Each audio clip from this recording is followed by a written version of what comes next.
Welcome to The Explainer, where we break down big ideas. Today, we're diving into a paper from 1950 by Alan Turing, and this is the one that really kickstarted the entire conversation we're still having about artificial intelligence. And it all starts with this question. It seems so simple, right? But it's also incredibly profound. I mean, it's a question we are still wrestling with every single day in a world that's now full of AI. But here's the wild part. For Alan Turing himself, the father of modern computing, this question, as it was phrased, was fundamentally unanswerable. In fact, he called it too meaningless to deserve discussion. Wow, that's a pretty bold statement, isn't it? Okay, so here's our plan. First, we're going to dig into why Turing thought that question was so useless. Then we'll get to the absolutely elegant solution he came up with, the imitation game. From there, we'll check out his amazing rebuttals to all the critics. Then we'll cover the practical path he laid out for actually creating intelligence, and we'll wrap it all up by looking at his incredible legacy. So, Turing's big problem was that the question was just too ambiguous.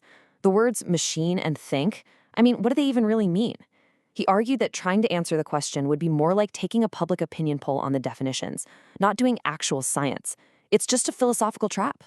So what did he do? Something absolutely brilliant.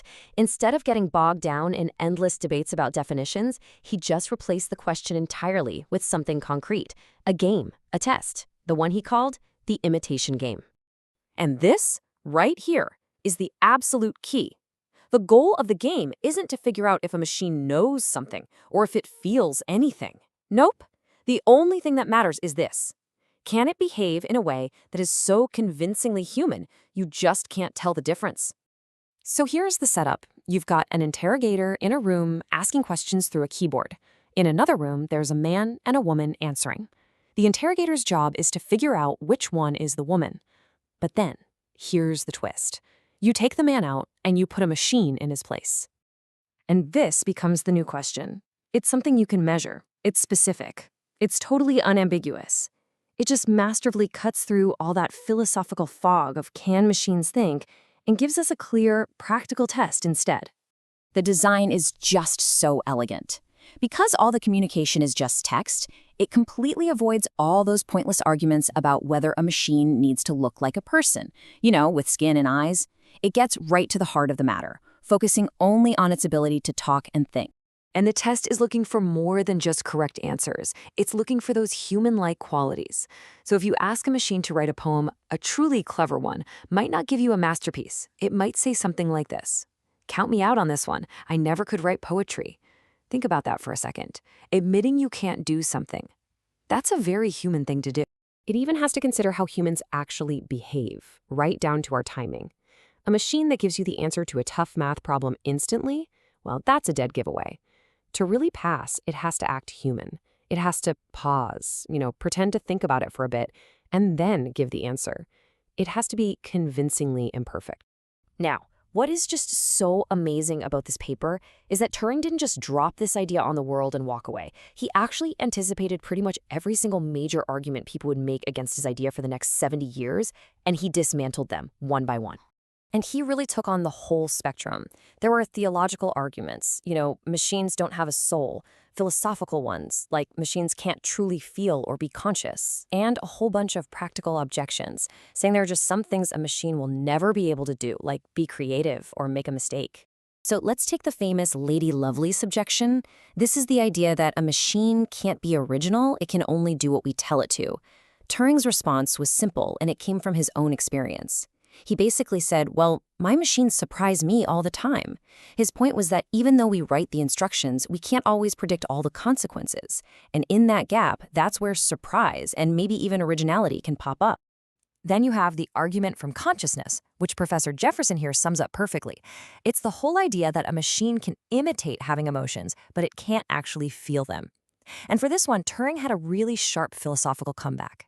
He points out that this argument basically forces you into a corner. Because, let's be honest, how do you know for sure that anybody else is conscious? You don't. The only mind you can be 100% certain about is your own. For everyone else, we just kind of have this polite convention, where we assume they think and feel because they act like they do. So Turing just asks, well, if a machine acts intelligent enough, shouldn't we extend it the same courtesy? Right, so this is a crucial point. For Turing, this wasn't just some abstract philosophical game. He was an engineer. He was a builder. He wanted to lay out a real, practical path for how we could actually create an intelligent machine. And he got there by asking this totally revolutionary question.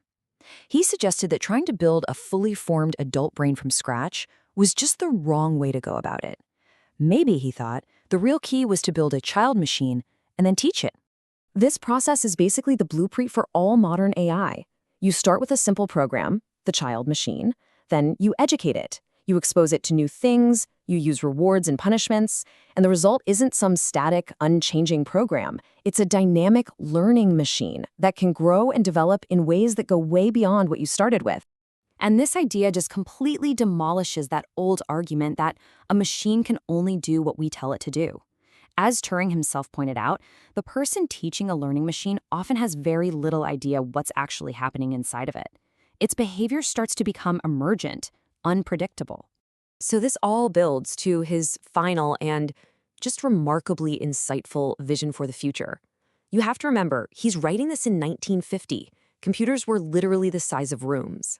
Turing actually made a concrete, testable prediction.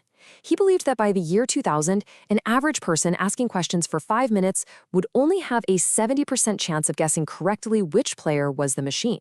That means he thought a machine would be able to fool us about 30% of the time. Now, whether we've actually hit that benchmark is still up for debate, but the sheer guts to make a prediction that specific back in 1950, that's just astounding. And that leaves us with one final big thought. Maybe the imitation game was never really about testing machines at all. Perhaps its real purpose was to act as a mirror, forcing us to ask ourselves the really hard questions. What makes our own intelligence, our creativity, our consciousness so special? What does it truly mean to be human?